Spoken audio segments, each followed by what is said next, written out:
Bonjour à toutes et à tous. Aujourd'hui, vous allez découvrir la 20e histoire d'Envolée Conté, Jane et le château enchanté. Et pour fêter cette 20e histoire, nous vous proposons un petit voyage à la découverte d'un lieu magique, le château d'Ardelot sur la côte d'Opale dans le Pas-de-Calais, tout près de la Manche. My dear, asseyez-vous, prenez donc une petite tasse de thé. Dans ce lieu culturel dédié aux relations franco-britanniques, vous pourrez trouver un théâtre shakespearien, des activités à faire en famille et une délicieuse part de carrot cake.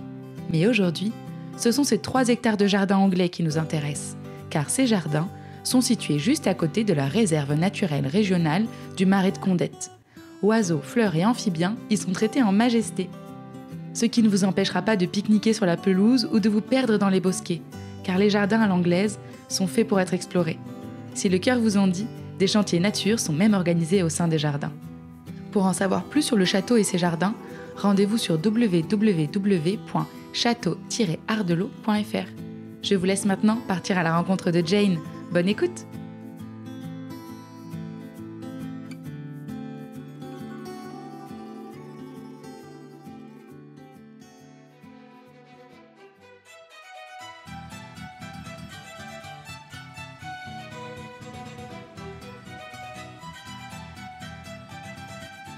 Douze coups résonnent dans les couloirs du château.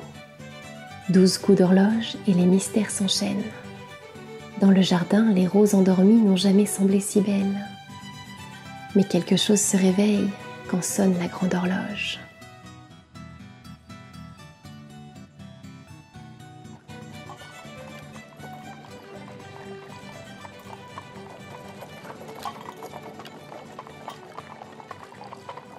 Jane, my dear, cessez donc de vous agiter. Vous me donnez mal au cœur et vous allez froisser votre jupon. Jane fait la moue en entendant la voix de sa mère et se laisse retomber sur la banquette de la petite diligence.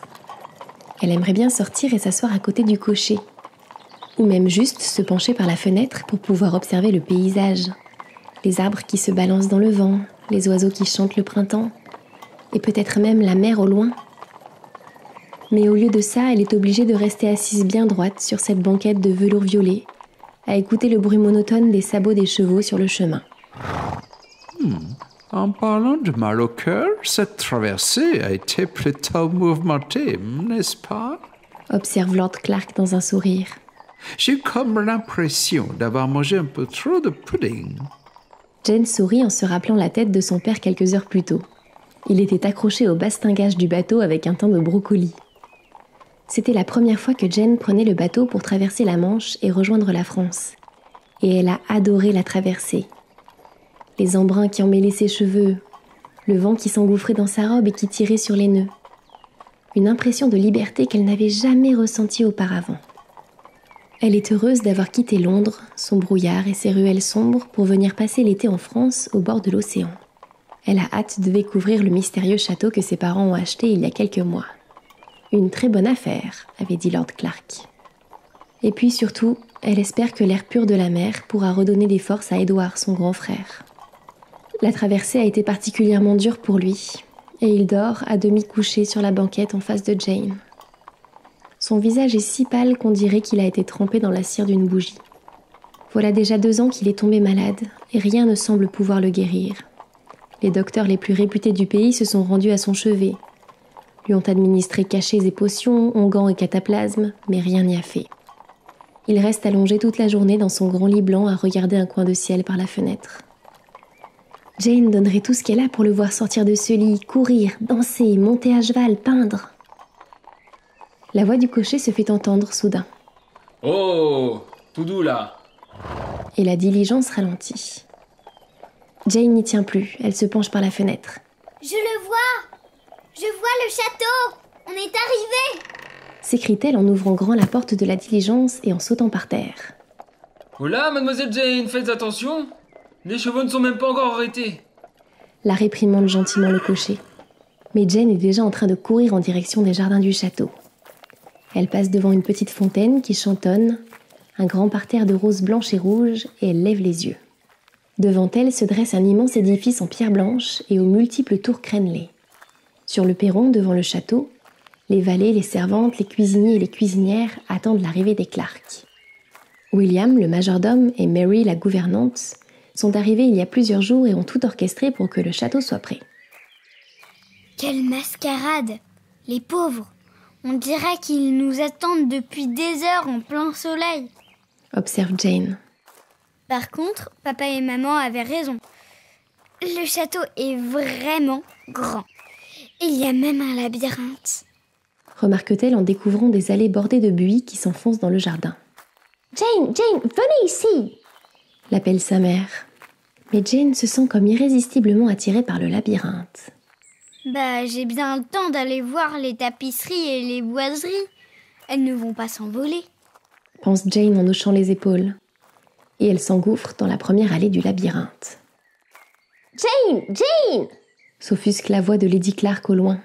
Laissez-la, darling, elle a besoin de prendre un peu l'air. Elle sera de retour pour le tea time. La rassure Lord Clark. Jane s'enfonce entre les haies. Le brouhaha de l'arrivée de sa famille, des valises qui s'entrechoquent et des pas sur les graviers, se tarit peu à peu alors qu'elle avance entre les arbustes. Elle a l'impression un peu étrange que quelqu'un l'observe à travers les branches. Elle tourne à gauche, puis à droite, puis encore à droite. Et se retrouve nez à nez avec un énorme chat noir aux gros yeux verts, assis nonchalamment sur une pierre. Celui-ci l'observe en se léchant la patte. Jane tend doucement la main vers l'animal. Feule le chat, mais il ne bouge pas d'un poil. Si j'étais toi, je n'avancerais pas plus ma main. Fait une petite voix derrière Jane.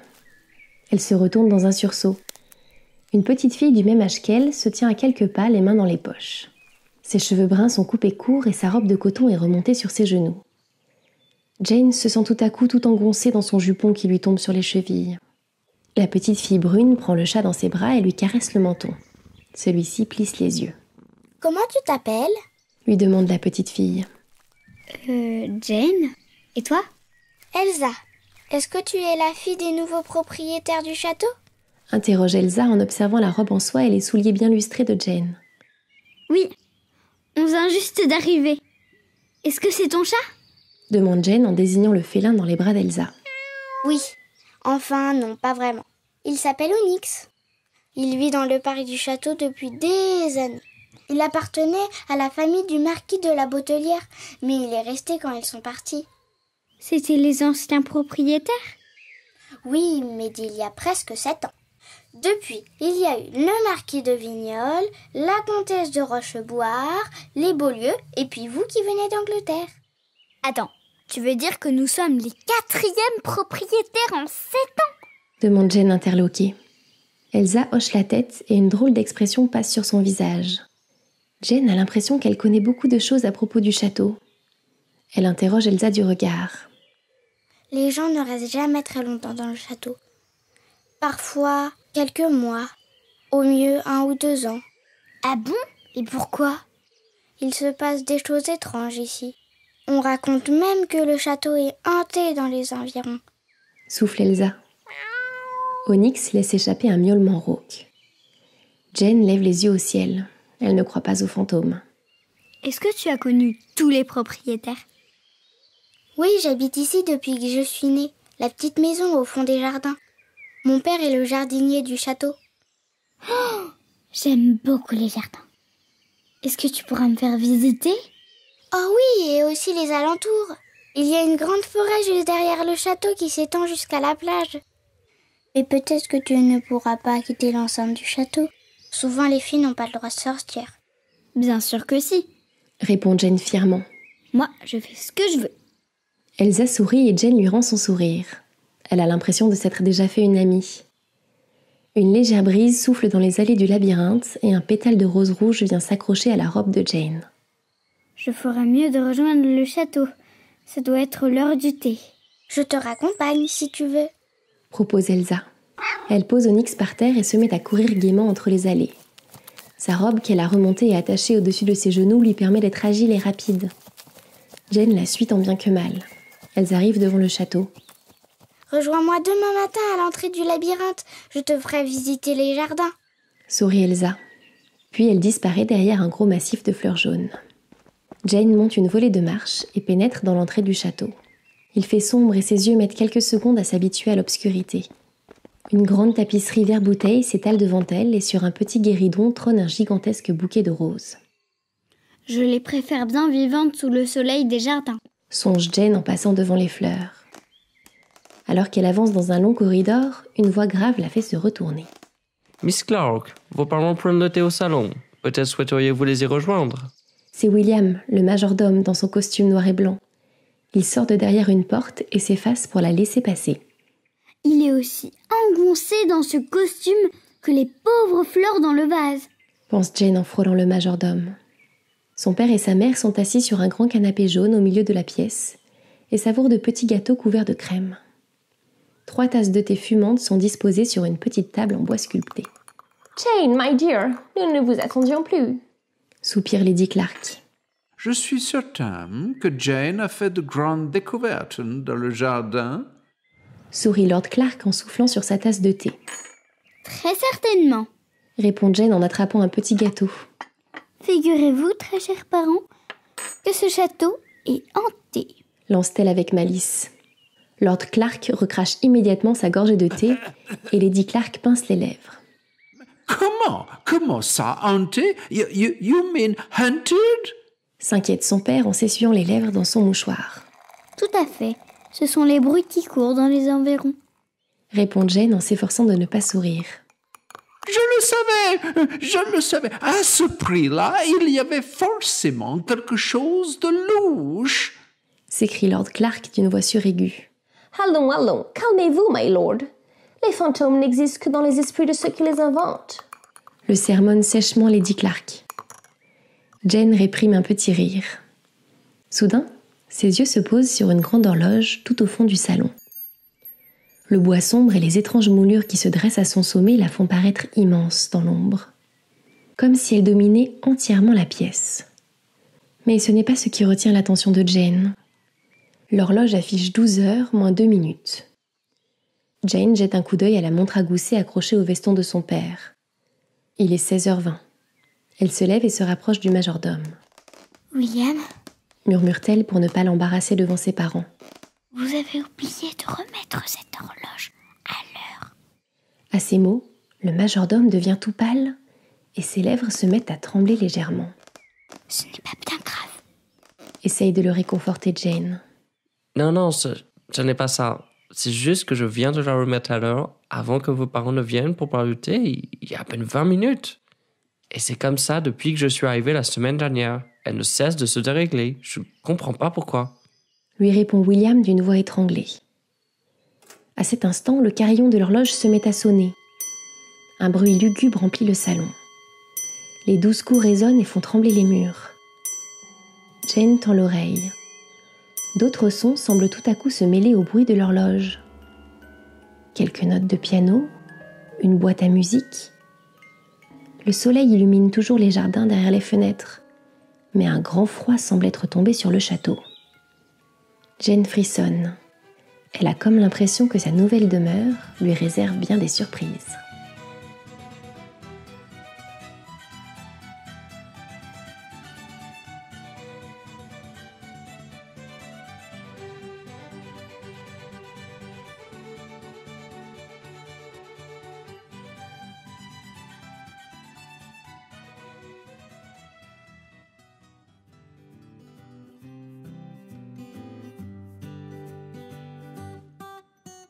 Vous venez d'écouter une histoire d'Envolée Conté, une création originale écrite par Lucille Petit.